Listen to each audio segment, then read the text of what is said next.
It's been 15 years since Congress created the Do Not Call registry. Get this, 226 million people in that time have signed up to be a part of that. More than a million here in the Lowcountry, but of course those calls keep coming, and so do the complaints. We'll take a look at this next piece of information we found.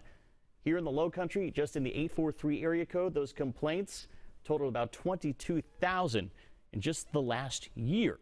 So how do those calls keep getting through? Well, our investigation found there's actually a difference between sales calls and telemarketers. Telemarketers are regulated.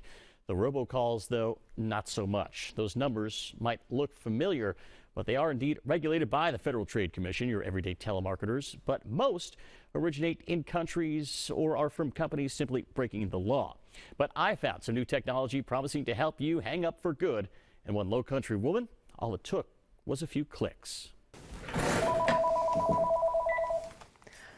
Margaret Seidler.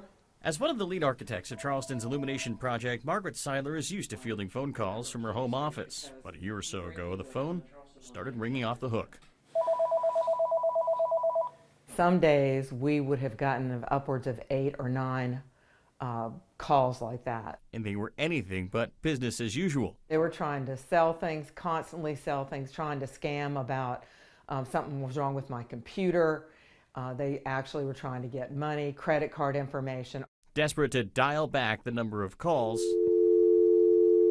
we were being harassed. Best of all, when you use No Mo Robo, Seidler got a sanity-saving tip from Charleston Police Sergeant Trevor Sheeler, a website called nomorobo.com. And when those phone calls ring to your house, it simultaneously rings at No Mo Robo. And their computer cross-checks it with other known calls and other ones that are coming in from other No Mo Robo people at that time. This is free, by the way. So, and it shuts it down on the very first ring. Most at risk, Sheeler says, landline phones, older people who've kept the same number for years. The phone rings on their old-timey phone number. They're a polite generation that answers the phone, and then they have a conversation with these folks. The longer you're in a conversation, the more likely you are to get tricked.